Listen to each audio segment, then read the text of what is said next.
Chris Mader. It's titled 21st-century Coal Miners, and it's from one of the advanced manuals. His answer to my question was that he once got deported from Brazil due to an embarrassing misjudgment. But that's a long story, he says.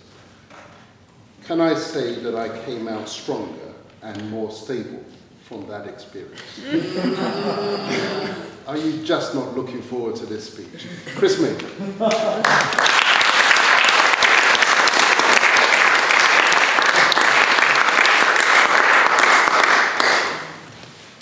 Ladies and gentlemen, today I would like to talk about the buzzword of the year, artificial intelligence, or AI.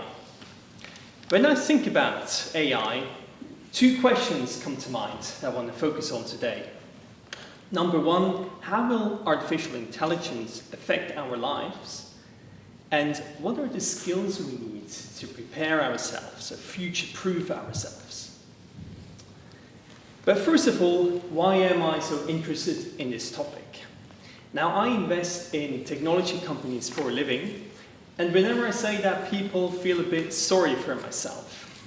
Because from a consumer's point of view, we haven't seen a lot of innovation or new stuff coming out over the last few years. I mean, look at the iPhone, the latest version of the iPhone looks just like the one from 2 or 3 years ago. But things are about to get very exciting.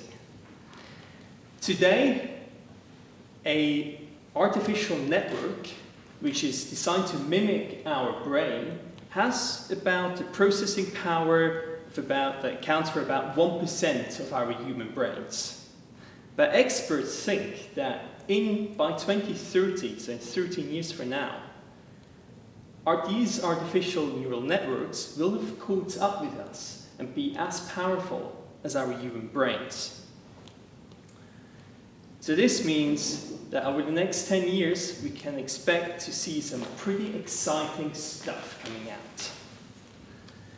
Now, when I was a kid growing up in the 80s, my favorite TV show was Knight Rider. Remember KITT, the self-driving car? Yeah. KITT is about to become reality. And this is good news, because self-driving cars cause fewer accidents. They don't drink, they don't drive, they don't drink, they don't text, they don't get tired and fall asleep behind the wheel. Not so good news, though, if you're one of the 300,000 taxi drivers here in the UK or one of the 600,000 lorry drivers. All of them are at risk of losing their jobs. But it's not just drivers who need to worry about. There's also the high-skilled labor that's going to be at risk. Think about what a doctor does, for example. When a patient comes in, the doctor looks at the symptoms that the patient has and cross-references these symptoms against the huge database of illnesses and symptoms that's all in here in his head. And because there's so much to remember for these doctors, mistakes can happen. For example, in the case of one of my colleagues who had lung cancer a couple of years ago, that didn't get diagnosed correctly until it was too late.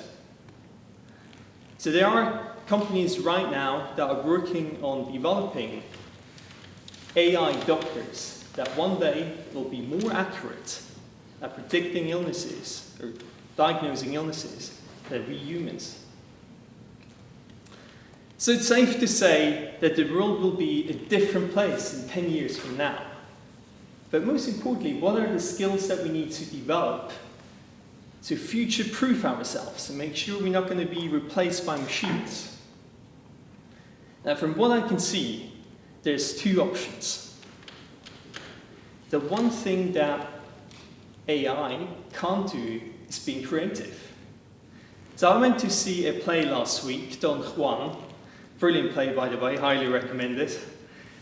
I seriously doubt that David Tennant or any of the other cast members will ever have to worry about being replaced by machines. So focusing on something creative that requires us being creative seems to be a good way to future-proof ourselves. But if you aren't, like myself, exactly blessed with a creative mind, there's another option. Learn how to program. For example, Python, a language that's preferred choice for many experts in this field. Now, I'm pretty convinced that my own job will not exist in 10 years from now in its current form. So I've decided that the very least I can do is learn how to program and be the guy who teaches the machines how to do my job instead of just sitting there waiting to be sacked one day. Now, the good news about programming is that it's a lot easier than it used to be. Nowadays, you don't need to develop everything from scratch. You can just pick and choose from different modules that are available on the internet. It's almost a bit like playing Lego. If you want to have a go at it, learn how to program Python, there's some great courses for beginners online on edX, edx.com, check it out. But ladies and gentlemen, let me tell you, these are exciting times. The world will be a very different place in 10 years from now. To make sure we're not going to get replaced by machines, it's worth thinking about now what skills we need to develop to future-proof ourselves. From what I can see, there's two options: focusing on something that requires us being creative, or learning how to program. But there might be other options, and that's why I would like to encourage you to think about and share with us how you are going to prepare yourself for the age of artificial intelligence. Mr. President.